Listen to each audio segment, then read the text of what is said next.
ഇന്ത്യക്ക് 30 റൺസ് ജയം. 221 റൺസ് പിന്തുടർന്ന ലങ്ക 6 വിക്കറ്റ് നഷ്ടത്തിൽ 191 റൺസ് എടുത്തു. പരമ്പരയിൽ ഇന്ത്യ 4-0 മുന്നിലാണ്. വിവരങ്ങളുമായി കാര്യവട്ടം സ്റ്റേഡിയത്തിൽ നിന്നും അഞ്ജു ജയപ്രകാശാണ് ചേരുന്നത്. അഞ്ജു, എന്തായാലും വിജയം ഇങ്ങനെ തുടർന്നുകൊണ്ടിരിക്കുകയാണ് ഇന്ത്യൻ വനിതകൾ എന്നുള്ളതാണ്. അത്തരത്തിൽ 4 മത്സരങ്ങളിലും ഇന്ത്യ ജയിച്ചിരിക്കുന്നു. പ്രത്യേകിച്ച് നമുക്ക് മലയാളികളെ സംബന്ധിച്ച് ഏറെ അഭിമാനമാണ്.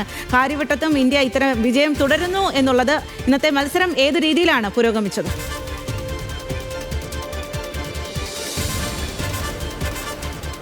സ്വാതി, ബാറ്റിങ്ങിലും ബോളിങ്ങിലും ഇന്ത്യ കസറുന്ന കാഴ്ചയാണ് ഗ്രീൻഫീൽഡ് സ്റ്റേഡിയത്തിൽ നിന്ന് കാണാൻ സാധിച്ചിട്ടുള്ളത്. കഴിഞ്ഞ മത്സരങ്ങളിലൊക്കെ ഞാൻ സൂചിപ്പിച്ചതുപോലെ ഇതൊരു ചേസിംഗ് ക്രിക്കറ്റ് ആക്കിയിട്ടാണ് വനിതാ ടീം ഇത് കൊണ്ടു നടക്കുന്നത്. കാരണം പരമ്പര ഓൾറെഡി അവർ ഉറപ്പിച്ചു കഴിഞ്ഞു.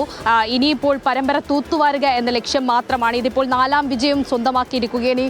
30-ാം തീയതിയാണ് ഇനി അടുത്ത മത്സരമുള്ളത്. അതിനായിട്ടുള്ള കാത്തിരിപ്പിലാണുള്ളത്. എന്തായാലും കളി കണ്ട് ആളുകളൊക്കെ പുറത്തേക്ക് ഇറങ്ങുന്നുണ്ട്. ശശി തരൂർ ഉൾപ്പെടെയുള്ള ആളുകൾ പുറത്തേക്ക് ഇറങ്ങുകയാണ്. നമുക്ക് അവരുടെ പ്രതികരണം ലഭ്യമാകുമോ എന്ന് നോക്കാം. ഇങ്ങനെ കഴിഞ്ഞ മത്സരങ്ങളിലൊക്കെ നിരവധി ആളുകൾ ഉണ്ടായിരുന്നു. 8,000-ഓളം വരുന്ന ആളുകളൊക്കെ മത്സരം കാണാൻ എത്തിയിട്ടുണ്ടായിരുന്നു. അത് ഈ ആവേശം കൊണ്ടാണ്. ഇതാ ശശി തരൂർ മുന്നിലേക്ക് എത്തുകയാണ്. നമുക്ക് ചോദിച്ചറിയാം, എങ്ങനെയുണ്ടായിരുന്നു കളി? നല്ല കളിയായിരുന്നു കേട്ടോ. ഞാൻ പറയട്ടെ, ഇവർ 190 പേര് എത്തിയില്ലേ, അത് ആരും പ്രതീക്ഷിച്ചോ? നമ്മൾ ആദ്യത്തെ ഇന്നിങ്സ് കാണുമ്പോൾ ഞാൻ വൈകി എത്താൻ ഫ്ലൈറ്റ് അരമണിക്കൂർ ലേറ്റ് ആയിരുന്നു ഡൽഹിയിൽ നിന്ന്. അപ്പോൾ ഇവിടെ എത്തുമ്പോഴേക്കും 15ാമത്തെ ഓവർ ആയിക്കഴിഞ്ഞു. എന്നാലും നമ്മൾ നോ ലോസ് ആയിരുന്നു. ഞാൻ ഇരുന്നൊക്കെ സെറ്റ് ചെയ്ത് മാച്ച് കാണാൻ തുടങ്ങുമ്പോഴേക്കും 2 ഓപ്പണറും പോയി.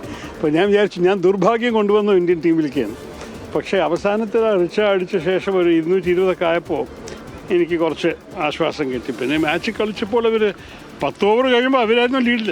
നമ്മൾ 10 ഓവറിൽ 100 അടിച്ചിട്ടുണ്ടായിരുന്നു, അവർ 10 ഓവറിൽ 102 പക്ഷെ അത് കഴിഞ്ഞിട്ട് നമ്മളുടെ ബോളേഴ്സ് കുറച്ചൊക്കെ ടൈറ്റൻ ചെയ്യാൻ സാധിച്ചു. നല്ല കളിയായിരുന്നു. എനിക്കത് ഡ്യൂ ഫാക്ടർ അല്ല, സ്മോഗ് ഫാക്ടർ. അവിടെ ബോൾ കാണാൻ സാധിക്കില്ല. ഫോഗും സ്മോക്കും എയർ പൊല്യൂഷൻ.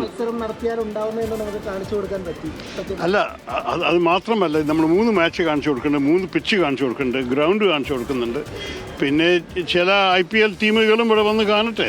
ചില ടീമിനൊക്കെ 2ാമത്തെ ഗ്രൗണ്ട് കളിക്കാനുള്ള അവകാശമുണ്ടല്ലോ.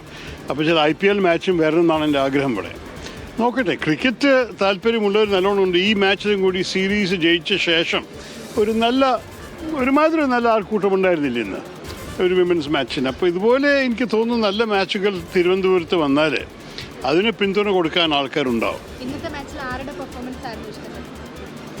എനിക്ക് ഷെഫാലയുടെ കളി പ്രത്യേകിച്ച് ഇഷ്ടപ്പെട്ടതാണ്. പക്ഷെ ഞാൻ സത്യം പറയും, രണ്ടാളുടെയും കളി കണ്ടില്ലല്ലോ. ഞാൻ വെറും ഫോണിൽ ഫോളോ ചെയ്തുകൊണ്ടിരിക്കുകയായിരുന്നു വരുന്ന വഴിക്ക് എയർപോർട്ടിൽ നിന്ന്. അപ്പോൾ അത് ശരിയല്ല അത് പറയണത്. നമ്മളുടെ ഫീൽഡിങ് കുറച്ച് മെച്ചപ്പെടാതെ ഒരു സംശയമില്ല. നമ്മളുടെ ഫീൽഡിങ് പ്രാക്ടീസിന് കുറച്ചും കൂടി ജോലി എടുക്കാനുണ്ട് ഇവർക്ക്. അത് സഹായിക്കും.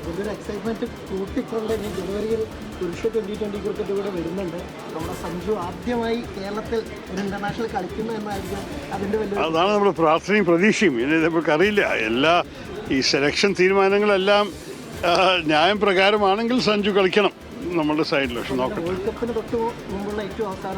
അവസാനത്തെ മത്സരമാണ്. പക്ഷേ 2 വിക്കറ്റ് കീപ്പർ ഉണ്ടല്ലോ. അപ്പോൾ സഞ്ജുവിന് പ്രാധാന്യം കൊടുക്കുമെന്ന് വിചാരിക്കുന്നു. എന്തായാലും അവിടെ ഒരു ലെഫ്റ്റ് റൈറ്റ് കോമ്പിനേഷനും ഉണ്ടാകും 2 ആളും കൂടി കളിച്ചാൽ. അപ്പോൾ അത് നല്ലതാണ്. അടുത്ത മത്സരം കാണാൻ നോക്കട്ടെ. കുറച്ച് ഈ കാലത്ത് തിരക്കില്ല എന്ന് വിചാരിക്കേണ്ട. നമ്മുടെ ഉപരാഷ്ട്രപതി വരുന്നുണ്ട് തിരുവനന്തപുരത്തേക്ക്. നമ്മുടെ ശിവഗിരിയിലത്തെ തീർത്ഥാടന സമയമാണ്. എനിക്ക് അവിടെ പ്രസംഗിക്കാനുണ്ട്. ശരി അഞ്ജു, എന്തായാലും ശശി തരൂരിന്റെ പ്രതികരണം ഈ ഒരു സമയത്ത് ലഭ്യമായി എന്നുള്ളതാണ്. ശ്രീലങ്കയ്ക്കെതിരായ 4ാം T20 ഇന്ത്യക്ക് 30 റൺസിന്റെ ജയമാണ്. 4-0 പരമ്പരയിൽ ഇന്ത്യ മുന്നിലാണ്. ശശി തരൂരൊക്കെ അതിൻ്റെ പരമ്പര മത്സരം കണ്ടതിൻ്റെ സന്തോഷമാണ് ഇപ്പോൾ നമ്മളോട് പങ്കുവച്ചത്.